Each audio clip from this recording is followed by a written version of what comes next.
Welcome back, ladies and gentlemen, to another 1v1, this time between the renowned Kelazhur. That's right, for those unfamiliar, this is a highly decorated StarCraft 2 veteran. Been playing since 2015, earned about $180,000 in prize pool money. Not bad. I don't think I've earned more than $300, maybe 400. Was it 500?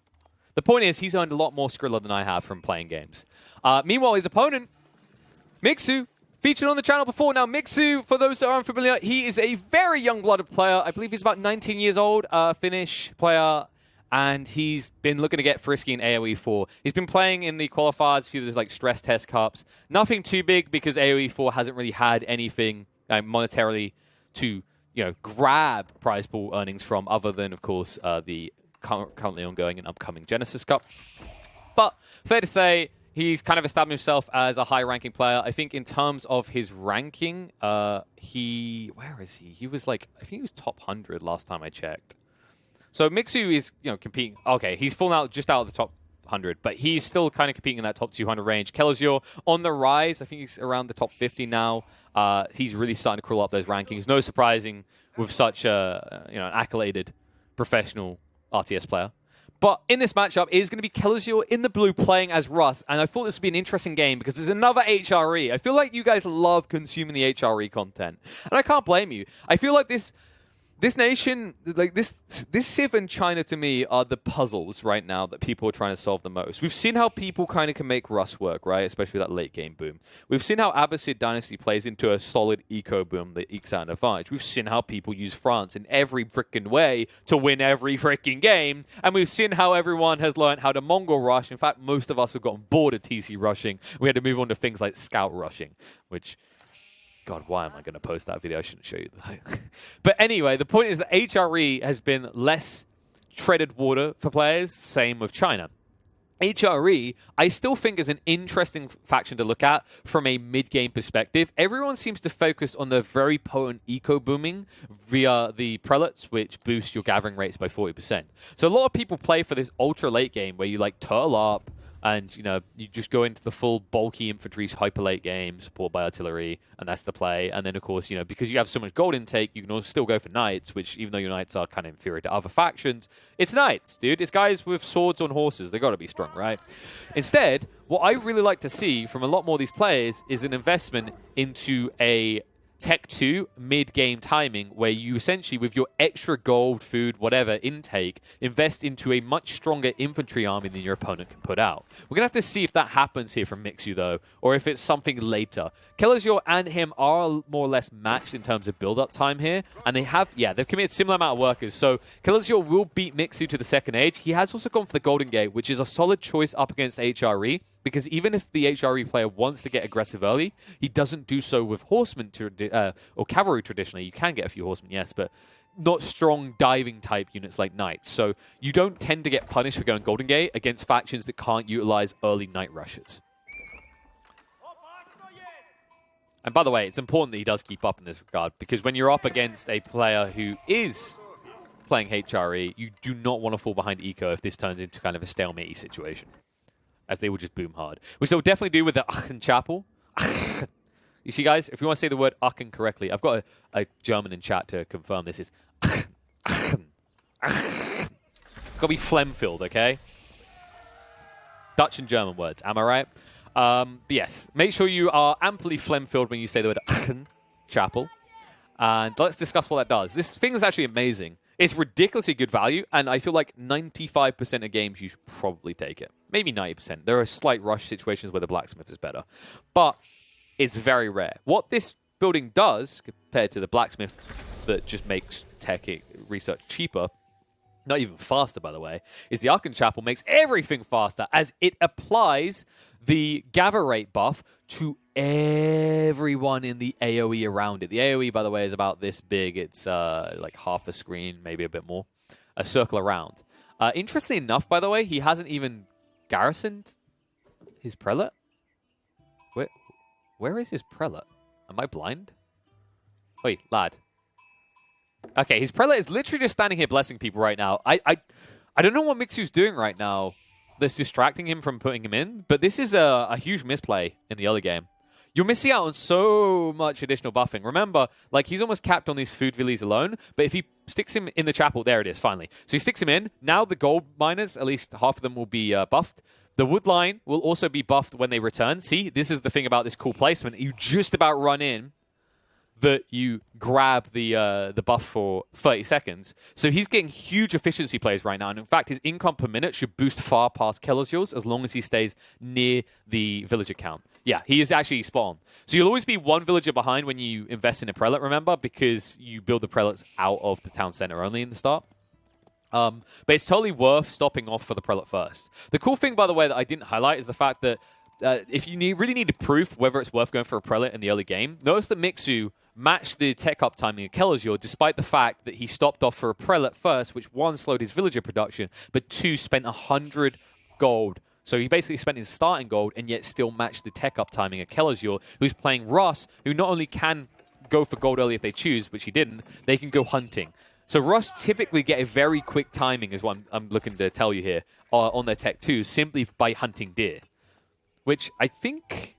Kelazhur's doing really well, actually. We didn't mention this because we were talking about the fundamentals of HRE in the early game, but fundamentals of playing Russ in the early game, of course, is sniping out as many Gaia units as possible. He's already up to 310 on the bounty system, so that means he got 310 gold just from hitting all the mobs, the neutral mobs on the map. But also, that means he's reached Tech 2, or Tier 2 rather, on the bounty system, allowing him to gather food quicker and also get bounty gold back more frequently from the hunt cabins here in the tree lines. Really cool TC placement. So we don't see people utilize the deer spawns as often as we see them utilize the berries, right? Usually it's wood and then gold, or like wood, stone, or something like that, right? Usually we'd see players go over here to where the berries are and the trees are. Instead, Kelazhur identifies that what you should be doing in this situation, right, is because you get that extra food gathering rates and hunting deer is quicker than both berries and sheep, he wants to be right next to not only a gold vein, but also these close-by carcasses. So he's going to get huge value out of this TC. And also he has a fallback nearby of this berry bush afterwards anyway. And more importantly, the other thing he could be doing over here, which he hasn't done yet, I only see a finite number of Rust players do this, is he could have actually went for the fortress. If he built a wooden fortress, all of these woodcutters, which right now amounts to 9 of them, would be dropping off an extra 20% wood. And this is the cool thing that a lot of people don't seem to usually process about the wooden fortress. It doesn't... There it is. See, he's even building it. He understands. You don't gather 20% quicker. You don't, get an extra 20% to carry back. You simply carry back, look, 10, but then it turns into 12 when you drop it off. It is incredibly valuable to have this. And that's why he's building the wooden fortress. Something he feels he can definitely get away with against an HRE opponent, which, by the way, this HRE opponent has gone for the Horseman. We've been seeing this more frequently. We're talking about the evolution of this faction, right? Like, when people first start playing the HRE, it was all about this concept of just going for, like, infantry, right? Men-at-arms, go for... Which, by the way, men-at-arms is still god tier to get early for them. And, spearmen, and that's kind of it. Because you never really want to go archers as this faction. So you didn't have a counter archers really in that situation. Man-at-arms would be pricey at this stage to have to reach. Would you not rather go horsemen? And this has kind of been the switch up I've seen now multiple games in a row when watching HRE, is these players going for these horsemen early, which, by the way, these horsemen are also being used for secondary value against Russ as he's sniping out any Gaia creatures left across the map. Ones that, in fact, Kelazhur missed because, remember, wolves don't highlight on your mini-map. Only the deer and the boar. Luckily for Kelazhur, the boar has not been sniped yet, and I don't expect him to try and snipe them horsemen. He'd probably lose multiple horsemen doing so. But the cool thing that Kelazhur can do if he wants to, Kelazhur can go for a stable, get one knight, get a scout, and then you can aggro the boar with your scout, and then run your scout, micro him around your knight as your knight attacks the boar, and then you'll end up killing it quite easily without losing anyone, and you'll get that 75 bounty. The only reason I don't think Kelazhur is rushing to do that right now is he's at 330 bounty, which means it's actually impossible with these current counts unless he finds another wolf to reach the tier 3 bounty unlock. Maybe if he sees this guy here. I think is this the final wolf? There's maybe 1 or 2 wolves left on the map max, I think, and that would be it. Scout and scout. Kelazhur. Yeah, this is what happens, by the way. You always amass scouts as the Russ. I'm kind of intrigued to see if we eventually get players trying for scout rushing. Similar to what we've seen Mongol players achieve, right? It's different for Mogul players because they get the 2 times building. They can get it quicker. But when you start spamming hunting cabins, you would get access to so many scouts. Not to mention treacle gold at the same time. Yeah. I don't expect it to be as prominent, though. This number is good because he can start doing this. He's actually yoinking the corpses, by the way. That's what he's doing over here. So he's just trying to pick up all these deer carcasses as best he can, which there are some more, but oh my god, look how well hidden that is. Guys, I didn't realize that something so dead could be such good camouflage. I mean, I guess like ghillie suits are made up of dead grass, right? But I didn't realize that the natural camouflage of a stealth forest was made up of dead deer carcasses. How would you spot these? They're so well hidden. It's ridiculous. When you're zoomed out like this, it's almost impossible to see them. If we weren't looking for them, we wouldn't see them. So yeah, instead the scouts will go over here to pick these carcasses up. Remember, this is very valuable, by the way. These are 350 food each, and you collect from them much quicker. But look at this move by Mixu! He's kept the horseman here, so he's not going to allow him to get access to these close-by carcasses. That's so cool.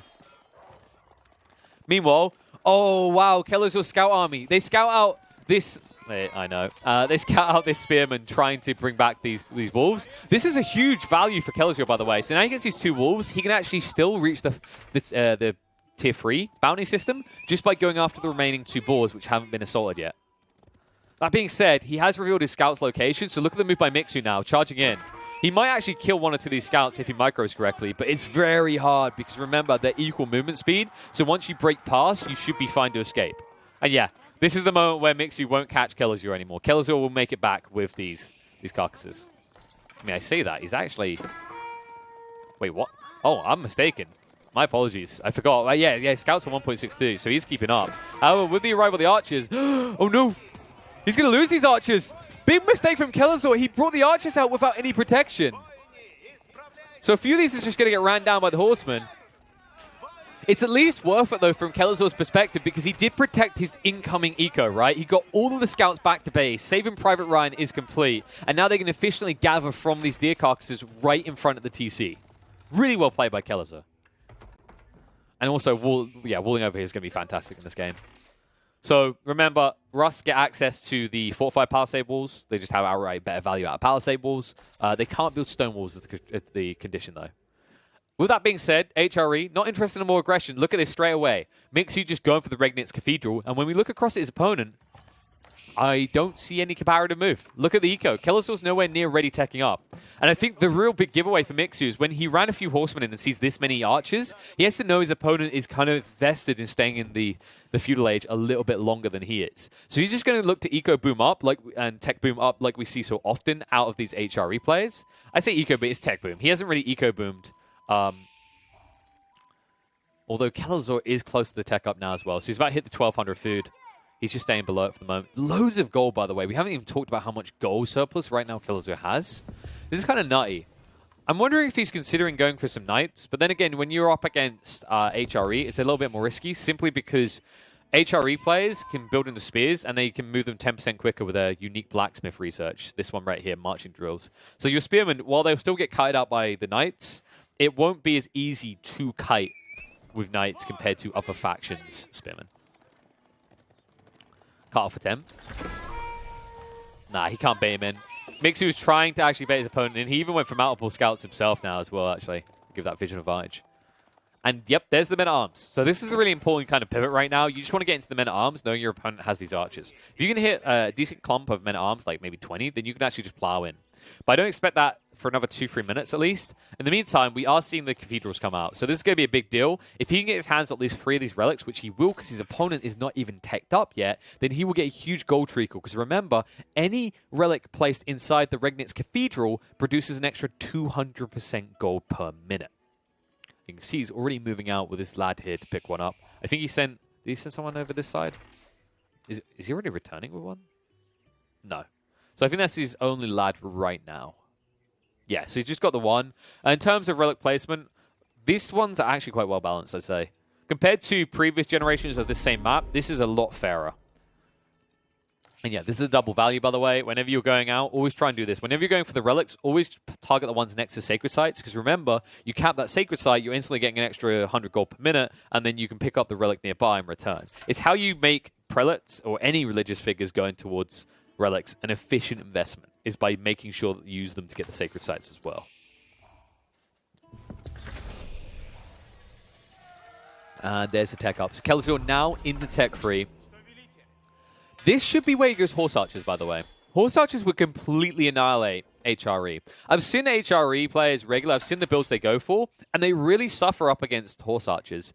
In fairness, these veteran horsemen could close gap on horse archers at a decent pace, but you basically just have a line of spearmen and a line of horse archers, and it becomes now impossible for HRE players until Tech 4. Let's see if he opts for it, though. Right now, he's just going for the veterancy on his archers. This makes more sense if he's just kind of looking to slowly, statically move in. But if he wants to have the option to mobilize and then also harass eco lines, I would 100% love to see horse archers. Though keep in mind, it is a much more expensive investment to go horse archers compared to the regular archers. For the comparison, here you go. It's 80-40 compared to the 30-50. Not as bad as other factions, by the way. I'm pretty sure some factions are at I think Magadai are 120 and either 40 or 50. For those wondering where we'll probably see nerfs to Russ, I think this might be one of them. I wouldn't be surprised if they slightly tweak these horse archer values, because to me, it is kind of insane that you get a mobile archer for basically double the resource, right? Considering the upsides is quite nutty. It's not like it takes more pop cap, it takes only a little bit longer to produce, and also these scale amazingly because once you get into Tech 4, you get the additional 2 range, and all of a sudden they are longbow horse archers. Wait, horse longbow archers? Horse longbowmen. Let's go with horse longbowmen. Which, as we all know, from playing too many hours of Bannerlord, Mount Blade Bannerlord, is not actually that feasible unless you have Mastery Archery. You know what is feasible? Man-at-Arms armies. Mixu. We're already up to 15. So he's counted out these archer clumps and these spearman clumps. And remember, he should have... Did he go for the research yet? Yeah, he's getting it now. I was about to say he has to be getting it now. So marching drills is being researched. Then these men-at-arms will move as quickly as the archers. 1.12. So cutting them out becomes very difficult at that stage for Kelazhur in this game. No heavy investment further into the veteran horsemen, by the way. He did tech them up. I think he's keeping it open as an option, but it could be if he continues to treacle gold, we see a switch over. Remember, he's getting double the gold. So if he wants, he could go for an elite type unit like the Knights. He could even go for a tech up. There are options available to him. I still feel like Kelazhur is not really applying pressure directly onto Mixu that would stop him from eco-booming if he chooses. That being said, I don't know if that is his primary option just from the fact that there hasn't been a second TC at any stage. Right? Like, I don't think... neither side is... Like, other than this initial... Like, so Kelazhur had that early TC expansion, right? But outside that, there's been no further TC expansions. It's kind of interesting. I remember like a week ago, or half a week ago, we've seen players very heavily invest in this concept of free TCs if they weren't being pressured.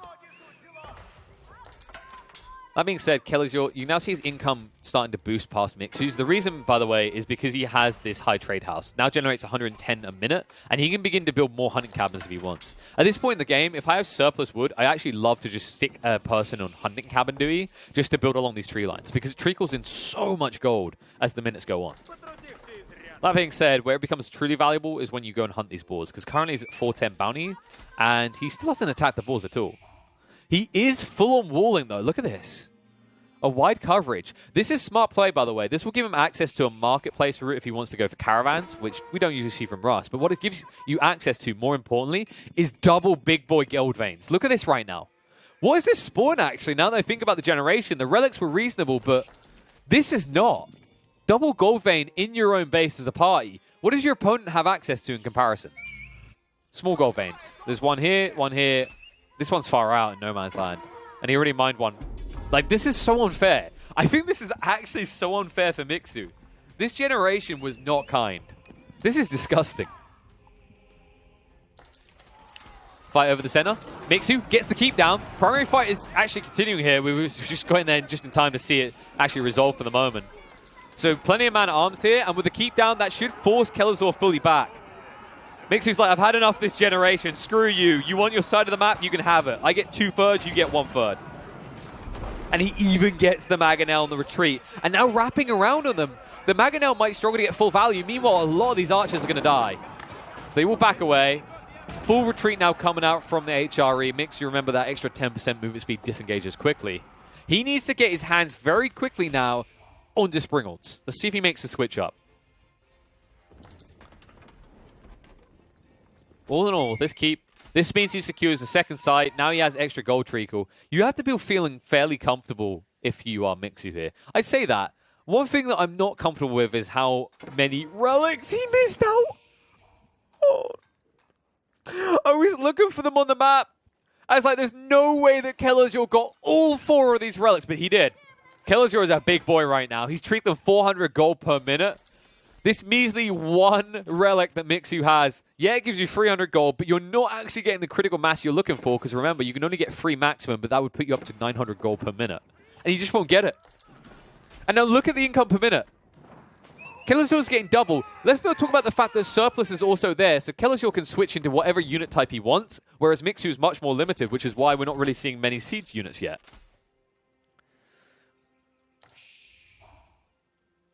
And this small scouting force from Mixu. He's going to realize it's all walled up. There's no way in. And sneak in by Kelazhur. He's going to be able to decap this. It's going to be a little bit frustrating because there's no monk nearby. So it's good. We talked about this income per minute difference, this deficit. It's going to be even bigger for Mixu because at this stage, when I talk about his income per minute, losing 100 is actually a huge deal. It's actually almost 20% of his current income per minute. Because he doesn't have access to that much, right? Like, he's got barely anyone working on a gold vein. I feel like he's been looking for a new gold vein. There is one back here, but that's literally it. Everything else is going to be further out and a lot more risky to grab.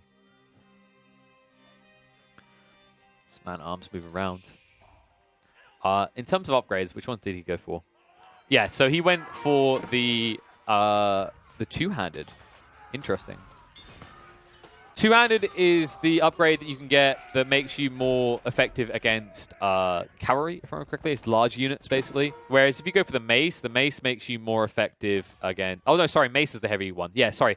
Two-handed, it gives you slightly extra damage to all units, whereas heavy mace is very good when you're up against armored targets and cavalry. But because he hasn't seen any armored targets for cavalry, he hasn't gone for it yet.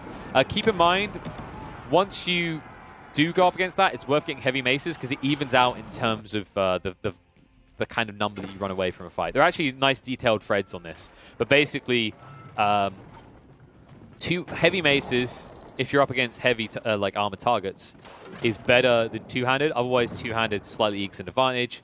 But up against like Royal Knights, for example, in that situation, having two-handed is worse than heavy maces.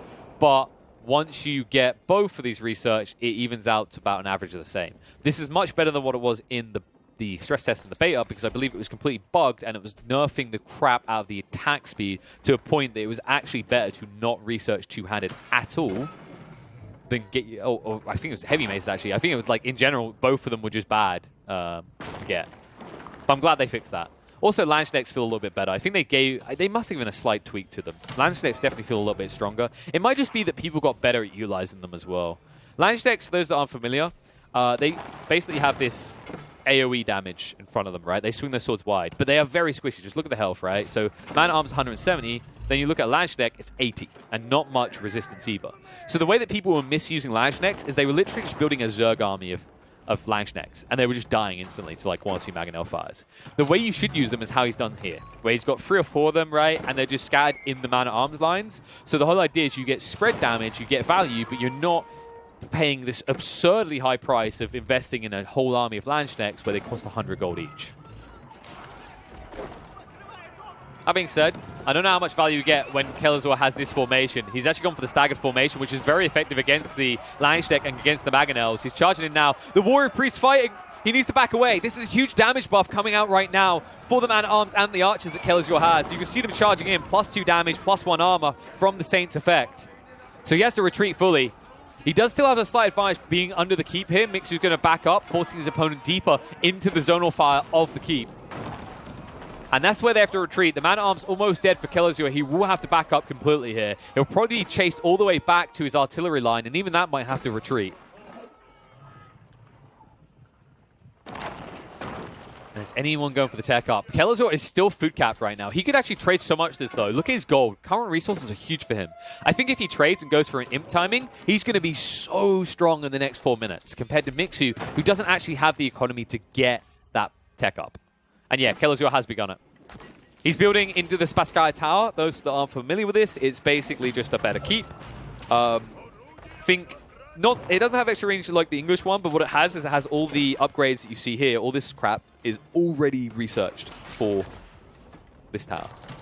Doesn't mean he's sacrificing something very valuable, by the way, though, which is the High Armory. The High Armory would allow him to get a special research for Springolds that would give them additional range, meaning that no one else's Springolds has more range than Russ's. But he didn't go for that. Now Treb's just causing a nuisance to each other's structures. These Springolds aren't trying to snipe the Treb at the moment. And meanwhile, oh, Mixu made a dent in the wall. So there's going to be a reaction out at Kelazhur. That will force Mixu to back up completely. But this Treb on Treb trade is not really achieving anything just yet. But now, with Imp Age reached, Kelazhur has flexibility. He could easily start to build into the Streltsy, which will counter out the Man-Arms. Let's see if he chooses to do that. Right now, he's just producing more Siege Engines and more Man-Arms. Man-Arms are pretty effective here when grouped with Streltsy, by the way. The cool thing about Streltsy as well is you're up against a slow-moving army. So the way Streltsy work is they actually get more attack speed, damage, etc. The longer they're standing still. But pause that thought, because it looks like there's going to be a wraparound of these crossbowmen and these archers. I don't think Mixu has the numbers to take this down, though. He might get a Mangonel for his troubles, but it's going to be pricey for him losing this many man-at-arms. And yeah, new salvo. Should have kept chasing, he says. Booms them out. Springle's now coming as well. And he's trying to trickle in more reinforcements here. So Mixu is all in on this invasion right here. Primary force has arrived. He has got the Mangonels himself. That will force a backup out of Kelazhur. And Kelazhur, he can't retreat too much further because that will expose his eco line. So he needs to repel him here. He'll move the troops forward. His man-at-arms are just as strong, more or less. I mean, there's a slight edge for HRE, but I think that's because Kelazhur hasn't upgraded his yet. No, he hasn't got the upgrades yet for his man-at-arms to elite, which means his are going to get ripped through. And Spring was exposed. A lot of damage done to them. They'll turn around for additional fire, but they're going to get burnt down. They did at least snipe out, almost sniped out the Mangonel. He keeps it up. So 24 health is still rocking on this Mangonel for Mixu. And the Springles continue to snipe. The Man-at-Arms at this point are just a glorified scout as they're giving vision to the long-range barrage of the Springles. With that being said, some troops were retreated and healed up. He's got so many prelates here, by the way. Remember, you can get access to the ability to buff your infantry when they go into combat, as well as healing them. So I think that's what the play is with this many prelates. I don't know if he's done the tech, though. There it is. Yeah, can inspire military units. So he'll do it soon. He'll get the armor plus the damage buff. I think... I haven't tested this too much, but I'm pretty sure you can use it on siege engines, which is the main primary use, in my opinion, that you're looking for. New keep going up from Kelazhur. Trying to keep Mixu away. Treb's still working on each other here, and the sniping coming out from Kelazhur, just trying to get rid of this one. That might go unnoticed by Mixu as well, who is trying to focus on the primary defenses here. So Mixu really looking to make him play very soon. I feel like he took a huge dent to his melee line here. However, this melee line, this Landsknechts, quick retreat. Kelazhur, he knows that they get in, he's going to lose all these villages, because remember, they do a splash damage effect. Man-at-Arms will be forced to respond to this, but look, Streltsy are coming out now. And Streltsy will be the difference. They'll melt through these Landsknecht quickly. And I think he's mass-producing Streltsy now. Yeah, continues the production. Never even bothered with the Horse Archers because both of these, like in every situation in this game, these fights have been so static, you wouldn't have the dynamic value that comes out of having Horse Archers. The hilarity is now Mixu in this situation where the only range things he has is siege engines, right? He hasn't invested at all into any sort of archers. No hand cannoneers, nothing like that. So really, now he needs to try and get a Mangonel clump that can just eviscerate these Streltsy. But remember, what we were trying to talk about before with the Streltsy, what makes them so freaking strong, which I'll show you so you can see the numbers.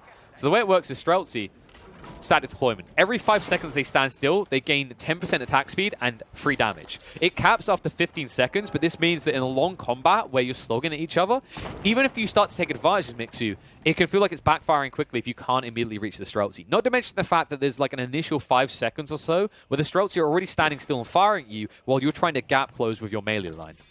This is where Streltsy become potent. Not to mention the fact they carry around a giant-ass axe. So the moment you get in range to try and stop them firing their guns, they club you around the face with their axe as well. Baron Ram's in. A little bit of a nuisance, but he wasn't able to get rid of the monastery. I would have slowed down the gold treacle at least, but unable to do so. So he forced the reactionary squad to go there, but Kelazhur has the numbers that he doesn't really care here. You can really see his split. We talked about this before, how this would start to eke in favor of blue as the game went on, because the Rus side has a huge economical advantage at this stage, and it's becoming clearer and clearer. Remember, he's only through one of these gold veins. When we look across here, There's one comparative gold vein. Everything else is just gone. So Mixu is going to be eco-capped a lot quicker than Kelazhur ever will be. Which is why Mixu has to make something happen very soon.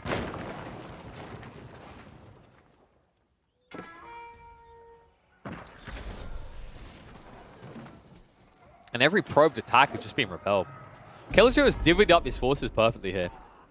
He has reactionary forces in different areas. It's not just all clumped one way. So Mixu's skirmishing attempts just keep backfiring, and he just keeps losing troops. Honestly, I don't know what... This army of prelates look more intimidating than they actually are. When the boys turn up in your village and try to convert you to Catholicism. But wait, you weren't converted before? We brought more boys to convert you to Catholicism. No, it's not going to work. Go away, HRE. This isn't even Habsburg tiers of successful. Mixu. One cool thing he's doing here, by the way, through the extension, is he's benefiting from the emergency repairs. Because remember, one ability you have is you can I think it's 40 seconds cooldown, and then you can repair. So instead of having villagers on this, he's actually emergency repairing before they can siege you quick enough. However, with Kelazhur's hard commitment, he might be able to get through the keep in time, and he needs to try and just dent this and then go straight for the base. Because once this keep is gone, there's really no defenses for Mixu. Push in. Streltsy. The boys are just shredding him. GG comes out. Mixu knows when he's beat. He doesn't have a sustained army anymore, and these Lance Tech are too expensive to replace. Once he sees this many Springles, once he sees this many Streltsy, he knows that the boom cannons, the range power Rust is too strong, and the game will go to Kelazhur.